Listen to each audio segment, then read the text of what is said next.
Los recibimos a todos con esta hermosa canción del cantautor argentino Diego Torres, Color de Esperanza, que nos recuerda que hay un nuevo comienzo para nuestra Honduras, una generación de alianzas por el desarrollo social y económico del país.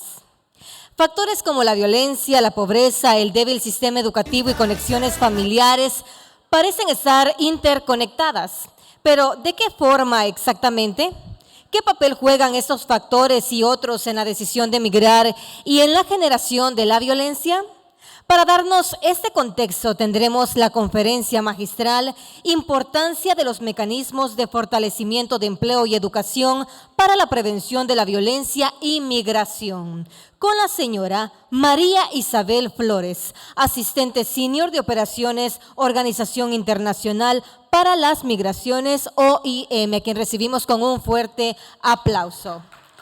Ella es graduada en licenciatura en Trabajo Social de la Universidad Nacional Autónoma de Honduras, con maestría en Administración de Proyectos por la Universidad Tecnológica de Honduras, UNITEC, con especialidad en estudios sobre migración, desarrollo, juventud y desplazamiento por la Facultad Latinoamericana de Ciencias Sociales, FLACSO, con varios años de experiencia en el área humanitaria, con población migrante en temas de asistencia humanitaria, protección, coordinación interinstitucional e interagencial, reintegración con población migrante y trabajo en el sector privado, prevención de violencia y promoción de la cultura de paz con comunidades vulnerables. Le damos nuevamente la bienvenida a la señora María Isabel Flores, recordándole que también en este espacio usted podrá realizar sus preguntas a las cuales les daremos respuesta. Buenas tardes, señora María Isabel, el espacio es suyo. Muy buenas tardes para todos y todas. Primero que nada, quiero agradecer el espacio a la Fundación Hondureña Responsabilidad Social Empresarial. Desde la Organización Internacional para las Migraciones, la OIM, nos sentimos sumamente complacidos de poder estar compartiendo este espacio tan importante con cada uno de ustedes. Como ya lo mencionó la colega que me precedió, voy a estarles compartiendo un poco acerca de la importancia de los mecanismos de fortalecimiento en temas de educación y empleo para la prevención de la migración y también de la violencia.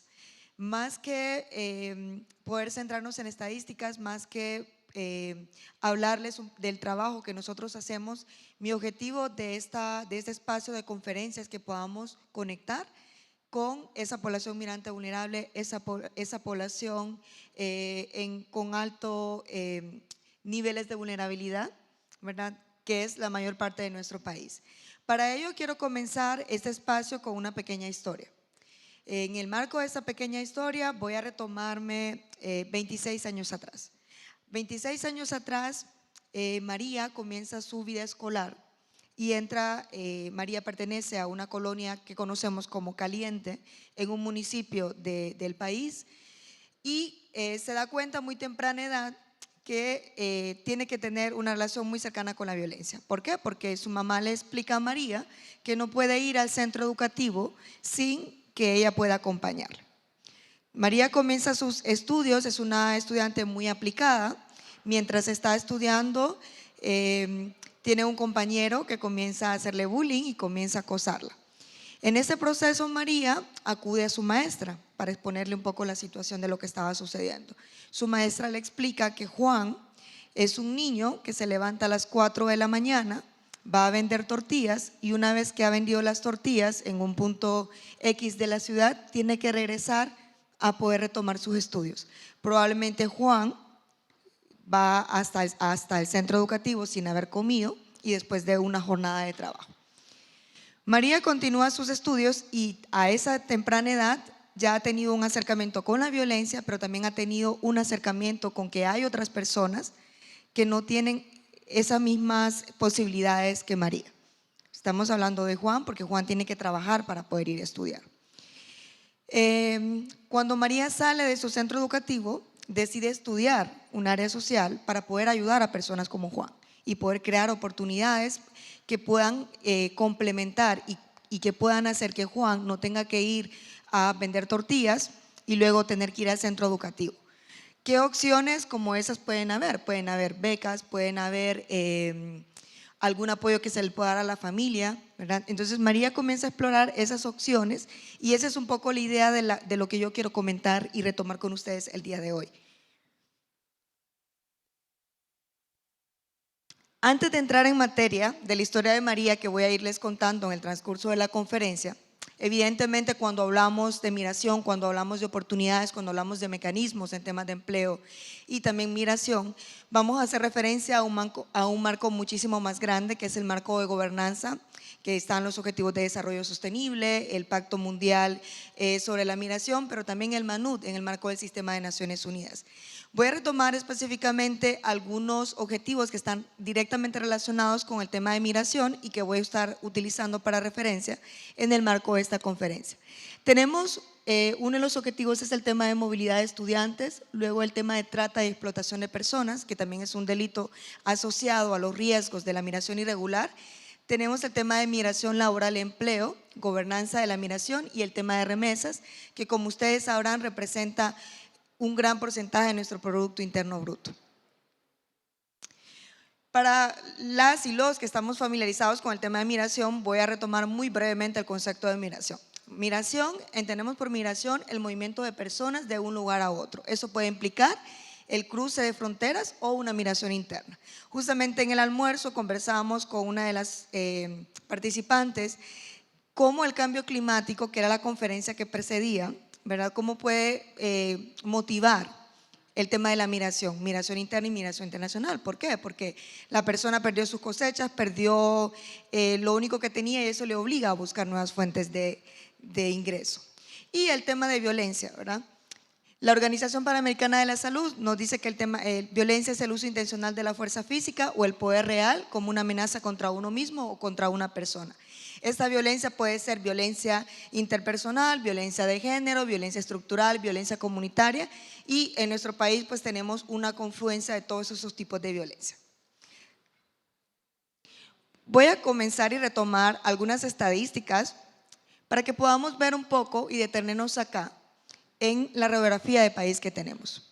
Honduras es un país con 9.681.743 habitantes. Tenemos un índice de desarrollo y estamos en el número 132, ¿verdad?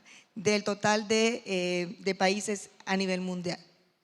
Tenemos una tasa de desempleo del 8.9% y a ese desempleo tenemos que sumarle el desempleo visible, el desempleo invisible. ¿Qué quiere decir? Que hay personas que están desarrollando actividades, han logrado graduarse, pero no han logrado conseguir un empleo que esté relacionado con el área en la cual estuvieron estudiando, ¿verdad? Tenemos un 55.4 que es la tasa de pobreza y a eso pues podemos sumarle también el tema de pobreza extrema, es pobreza multidimensional y un 8.4 de inflación.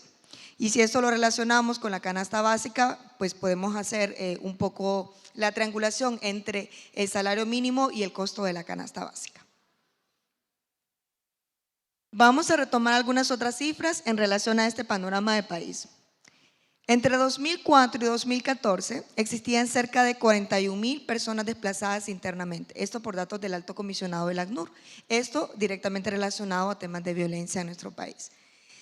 Otro dato importante también de mencionar es que durante el 2019 y 2020 teníamos 400.000 personas que habían perdido sus trabajos. Esto como producto de la pandemia, pero también producto del paso de los huracanes Eta y Ota en nuestro país, porque como saben es altamente vulnerable. En 2019, adicionalmente a esto, tuvimos el mayor flujo de retorno, que tuvo que estar relacionado con los flujos migratorios mixtos que nosotros conocimos como caravanas. Ese fenómeno que realmente nos hizo ponerle un rostro a la migración, porque antes de eso teníamos la migración gota a gota, ¿verdad? Todos los días salían personas de nuestro país, salían por puntos ciegos, pero no los mirábamos a la luz del día ni en esas cantidades que estaban saliendo. Entonces, la expulsión o la salida, el flujo de salida que hubo en 2018, esas personas volvieron a entrar al país en 2019, en su mayoría. Otro dato que tenemos que ver relacionado con violencia, y vamos haciendo un poco de contexto de eso para que lo podamos vincular al tema de migración. Primero vemos un poco la radiografía del país, luego vemos fríamente un poco el tema de las estadísticas, y en 2021 el instituto, el IUDPAS, nos dice que había una tasa nacional de 41.7 homicidios por cada 100.000 habitantes. En algún momento Honduras estuvo como San Pedro Sula, justamente de donde vengo, como la ciudad más peligrosa del mundo. Cualquiera que nos dice eso, que no sea de Honduras, realmente provoca miedo venir acá. Nosotros teníamos colegas donde venían con muchas medidas de seguridad porque les habían dicho que efectivamente San Pedro Sula era la ciudad más peligrosa del mundo. Para el 2022 teníamos 1.2 millones de niños y niñas fuera del sistema educativo. Ahí se nos van sumando varias cosas. Tenemos el tema de violencia, el tema de desempleo, niños fuera del sistema educativo, que eso está relacionado también con el tema de pandemia, el inacceso a temas, por ejemplo, de internet, de un teléfono celular, del paso de la tecnología y muchos otros factores. Y como cierre de todo ese contexto, en 2023, el Sistema de Naciones Unidas, a través del Plan de Respuesta Humanitario, presenta su Plan de Respuesta Humanitario y nos dice que 3.2 millones de personas en Honduras tienen necesidades humanitarias. Son 3.2 millones de personas de los 9 millones de habitantes que tenemos en nuestro país. Eso quiere decir que tenemos muchísimo trabajo por hacer en temas del fortalecimiento de mecanismos, en temas de empleo y educación para nuestra población. Y es una tarea de todos y todas. ¿Cómo se relaciona todo esto que les he mencionado anteriormente con esto? Estas estadísticas son estadísticas de retorno, es decir, todas las personas en Honduras, esas 119,000 personas que pasaron en 2019 por los 3 centros de recepción en el país, responden a una o a diversas causas de las que están ahí citadas. Estas estadísticas provienen de los centros de recepción en la entrevista inicial que se le hace a la persona al momento de regresar. En ese sentido, tenemos el 93.4% de la población nos dice que ha salido por condición económica de nuestro país. Eso quiere decir que no tiene un empleo o que el empleo que tiene pues no le permite cubrir todas sus necesidades básicas. Tenemos también un tema de reunificación familiar. Tenemos niños y niñas que su familia completa está en Estados Unidos. Tenemos colonias en San Pedro Sula, por ejemplo, donde son colonias donde ya no vamos a ver tanta población joven, vamos a ver población adulta y población de la tercera edad. ¿Por qué? Porque son comunidades que se nos han quedado solas porque la población se nos ha ido, la población joven se nos ha ido del país. Luego está relacionado el tema de violencia con un 4.50%. Antes de pararme acá, conversaba con una de las participantes y hablábamos también que al final pues la migración es algo multicausal, entonces no responde específicamente a una de estas causas, sino a varias. Entonces muchas personas pueden salir del país por violencia, pero no necesariamente al momento de entrevistarle van a manifestar violencia como una primera causa. Entonces eso va como haciendo que se coloquen en ese orden. Luego tenemos el tema de estudio, violencia del hogar, que también está relacionado a violencia, y el tema de acceso a salud. Con el tema de caravanas, cada uno de los que estamos acá presentes logramos ver por televisión, porque estaba televisado, cómo muchas personas estaban saliendo del país buscando, por ejemplo, atención para sus hijos o para sus hijas, porque de repente la enfermedad que esa persona tenía, el costo era muy alto o no tenía médicos especializados en esa área aquí en el país. Estaban saliendo también por temas de salud. Antes de pasar a la otra diapositiva, ya me estoy pasando acá.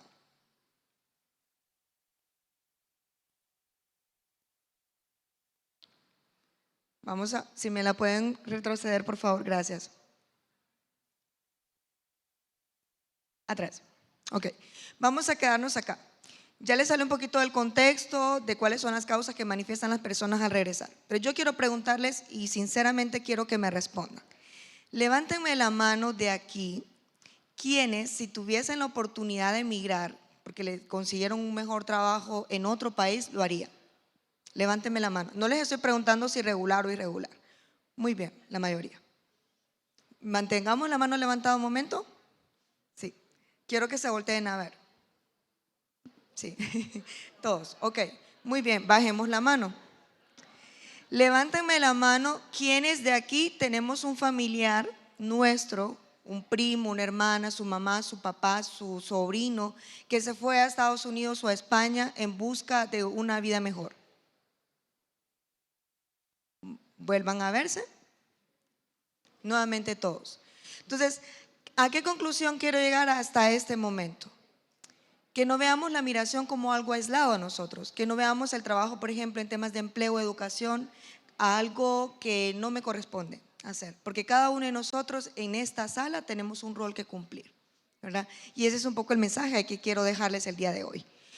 Voy a hablarles específicamente, ya les hablé un poco del contexto, ahorita voy a hablarles un poco sobre lo que estamos haciendo y cuál es nuestro enfoque de trabajo, también porque es una invitación a, si ya lo están haciendo, a que continuemos haciéndolo, y si no lo estamos haciendo, es una invitación a que podamos comenzar a hacerlo.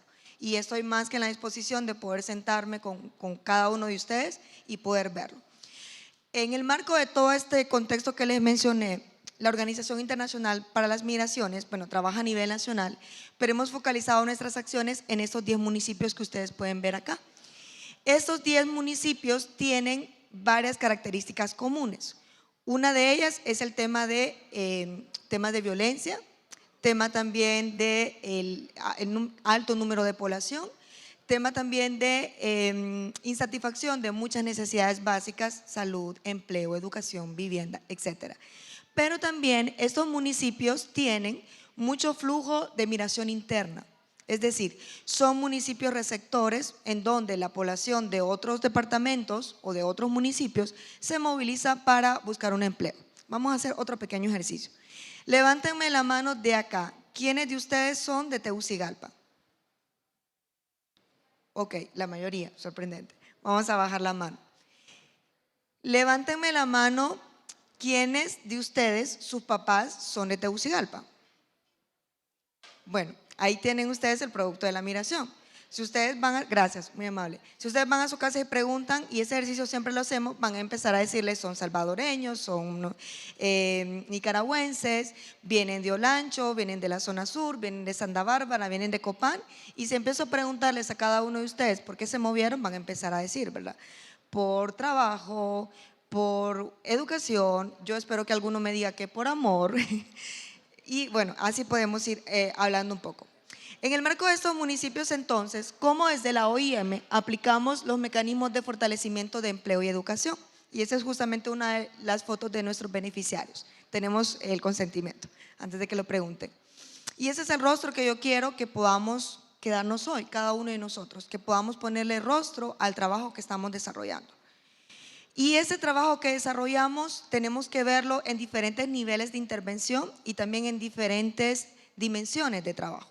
No solamente quedarnos en la parte económica, que es importante, ¿verdad? Y que nos mueve porque necesitamos vestirnos, comer, pagar nuestra casa, los servicios básicos, pero también la parte social. ¿Cuáles son mis redes de apoyo? ¿A quién acudo yo cuando tengo un problema?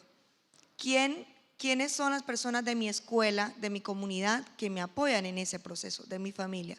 Para muchos niños y niñas, el centro educativo es su segunda casa o su casa, porque no tiene un hogar que esa persona pueda definir como casa. Y el tema psicosocial, sobre todo ligado a las personas migrantes retornadas, pero también a las personas que son miembros de la comunidad y que tienen altos perfiles de vulnerabilidad. Si yo comienzo acá a hacer una encuesta rápida, y creo que la pandemia fue un ejercicio grandioso en ese sentido, nosotros comenzamos a darnos cuenta cuánto valorábamos el tema de salud mental y nos fuimos conscientes de qué tanto puede afectarnos, por ejemplo, el que no nos permita movernos, el que tengamos que estar en un estado de incertidumbre por el estado que está, etcétera, etcétera. ¿A qué quiero llegar con esto? Que el tema psicosocial, si lo ligamos, por ejemplo, a la población migrante, podemos imaginarlo como una mochila. Entonces, la persona sale de Honduras, sale con preocupaciones, sale con desmotivación, sale con mucha esperanza también, va en su tránsito migratorio, siente muchísimo miedo, muchísima incertidumbre sobre lo que va a pasar, muchísima responsabilidad también sobre lo que tiene que pasar. ¿Por qué? Porque María dejó a su niña con su mamá o con su tía, se fue para Estados Unidos o para España y hay una responsabilidad de poder apoyar. ¿verdad? De regreso. Entonces lleva esa responsabilidad. La persona llega a Estados Unidos y bueno, apoya en la medida en lo que lo dijo, pero también está retribuyendo a la comunidad y a su familia. Pero digamos, esta persona regresa nuevamente a su país, viene con todas esas emociones que ha ido cargando y sumando durante la ruta migratoria. Y luego, ¿qué niveles de intervención necesitamos abordar? Necesitamos trabajar con la persona, necesito trabajar con su familia, ya sea de una manera directa o indirecta, necesito trabajar con la comunidad de esa persona, porque en la escuela, Juan, le están diciendo que es un mojado, le están diciendo que es un fracasado, que no logró llegar, que para qué se fue. Entonces, ese niño, esa niña no se siente incluido en ese centro educativo. Y ese también es un tipo de violencia y que tiene que ver con la creación de espacios protectores que vamos a ir viendo más adelante. Y el tema estructural, ¿cómo vamos hilando todo esto para que pueda ligarse al tema de prevención? ¿Cómo en vez de apagar fuegos y poder responder a esa migración de retorno, vamos creando iniciativas alternativas para que esta persona no tenga que emigrar y buscar esas oportunidades en otro lado? Y en ese sentido voy a hablarles de diferentes áreas de trabajo. Estas son algunas ideas de dónde podemos trabajar y cómo podemos hacerlo, que eso es un poco esta parte de la presentación. En temas de empleabilidad, por ejemplo, podemos trabajar mecanismos de formación o certificación. ¿Por qué? Porque la población que regresa o la población que está necesita poder certificar esa capacidad que tiene de, cuando decimos el albañil, la persona técnica o que de repente no se tienen un internet café en la comunidad, la necesidad de poder tener un diploma que pueda garantizar que esa persona puede trabajar y que está habilitada para ese trabajo. Luego tenemos el tema también de alianzas con el sector privado. Nosotros justamente con Fundarse y bueno, con varias de las organizaciones que están acá, pues tenemos ya algunos acuerdos de trabajo que están orientados justamente a esta línea. Tenemos también el tema de intermediación laboral. Tenemos muchísimos jóvenes en las comunidades que nos dicen, es que yo no puedo decir y tengo que mentir que vivo en la comunidad X o que soy de la comunidad Y, porque entonces no me entrevistan, ¿verdad? Luego también el tema de si esta persona no ha tenido un acceso, una oportunidad de poder estudiar, entonces difícilmente va a poder encontrar un trabajo. O tenemos formación que no es una formación a la medida y no es lo que el mercado de trabajo necesita. Esa es otra oportunidad de trabajo. Un tercer área de implementaciones son la inclusión financiera. Hay muchísimas mujeres, nosotros tenemos programas específicos de trabajo con mujeres y nos damos cuenta de la brecha digital. ¿Cuánto cuesta una mujer, por ejemplo, muchas veces el uso de la tecnología o el no tener una cuenta bancaria porque depende económicamente de su esposo? Porque por roles de género él es el proveedor, entonces él es el que maneja el dinero, entonces no hay necesidad de yo poder tener una cuenta bancaria. Y muchas veces también esa es una razón por la cual esta mujer se queda en una relación abusiva, violenta, porque hay un tema de dependencia económica. Tenemos también el tema de emprendimientos y aceleración de negocios. ¿Qué puede implicar esto? Que podamos apoyar a la señora de la comunidad, que podamos apoyar al joven que es súper creativo, que le gusta crear cosas, manualidades, la persona que tiene el internet café, la persona que comenzó a poner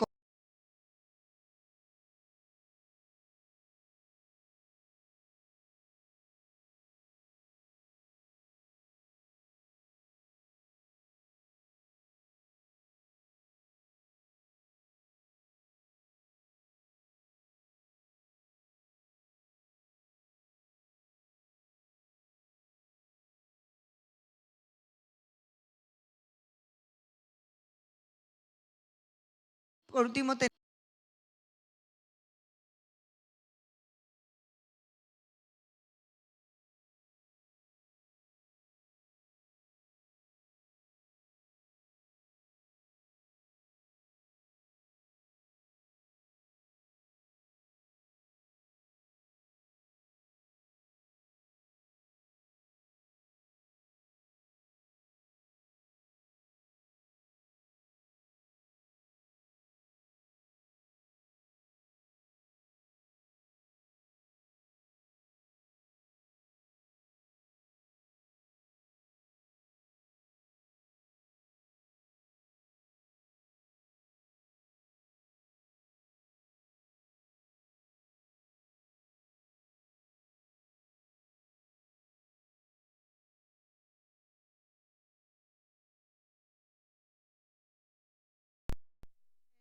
potencial y esa capacidad para poder replicar y para poder ampliar el alcance de la población que atiendo. ¿Cómo conecto esto con las oportunidades en la comunidad? Celeste ya tiene su emprendimiento de panadería y repostería, pero ella necesita vender su producto. ¿Cómo fortalecemos eso? Entonces promovemos ferias para que Celeste pueda vender su producto, para que otras personas de la comunidad puedan conocer los ricos pasteles y el pan que elabora Celeste y que puede venderles a buen costo. Tenemos también iniciativas específicas y dirigidas a las mujeres para poder fortalecer sus capacidades empresariales y liderazgo relacionadas también a temas de autoestima. Yo les mencioné al inicio también que esa intervención debe ser integral y en ese sentido también la parte psicosocial no se puede quedar atrás. ¿Qué es lo que hacemos en el marco de todas estas iniciativas? Hay una necesidad de poder hablar, hay una necesidad de poder gestionar esas emociones. Tenemos entonces este tipo de iniciativas que están orientadas y dirigidas a población migrante retornada que quiere tener un espacio para poder hablar con un profesional de psicología. Este espacio es remoto, son varias sesiones, es completamente gratuito y esto nos permite comenzar a partir del trabajo que podamos desarrollar en la parte emocional.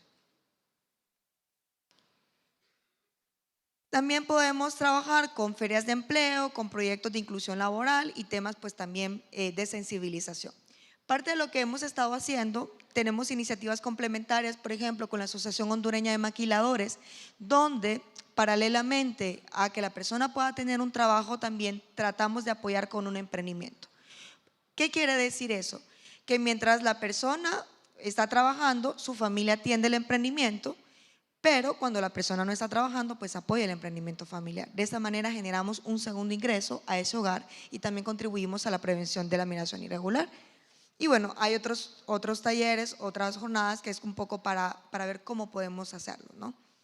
Y en el tema de educación, ¿cómo lo ligamos a esto? ¿Cómo la educación puede ser un tema de prevención de migración? Promoviendo oportunidades, por ejemplo, como las que estamos llevando con Fundación Intur, con el tema de becas para población que está en situación de vulnerabilidad. Estas becas pues son presenciales, pero también pueden acceder de manera virtual. Pero también acercando a los jóvenes, a las y los jóvenes, a becas que puedan tener más relacionadas temas de tecnología y temas un poco más actuales para también ampliar ese mercado laboral y acercar un poco ese trabajo pues a las necesidades de la persona.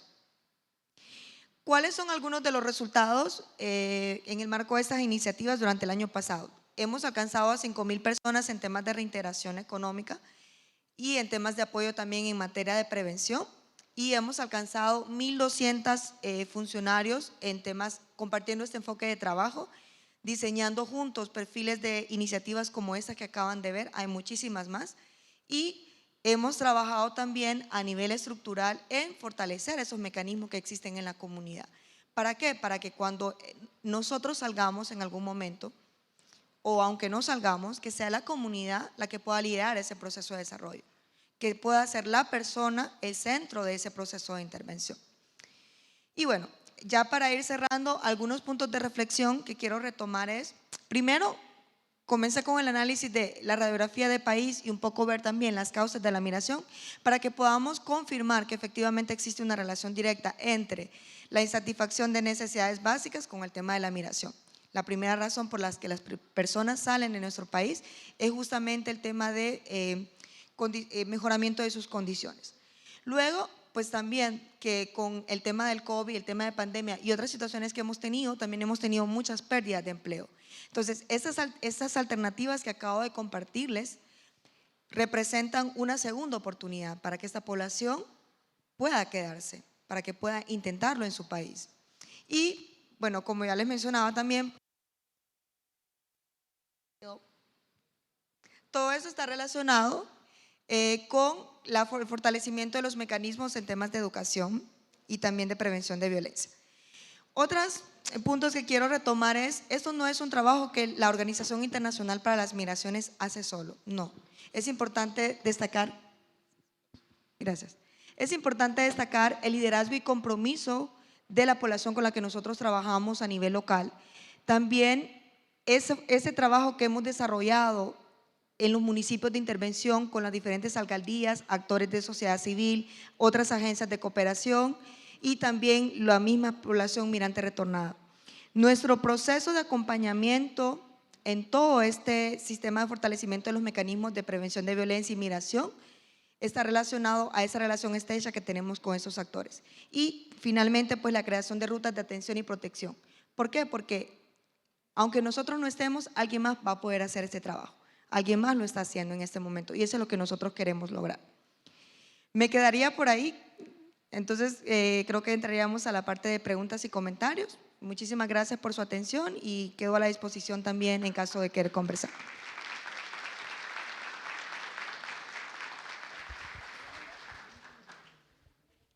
Buenas tardes. Tenemos algunas interrogantes. Voy a darle lectura a la primera. ¿Cómo podemos hacer modelos sostenibles de prevención de violencia y migración en las empresas? ¿Y en qué aspectos debemos priorizar inversión? Muchísimas gracias. Creo que el primer punto es medir un poco a nivel de nuestras empresas con quién estamos trabajando. Y esa es una pregunta que yo les dejo a cada uno de ustedes acá.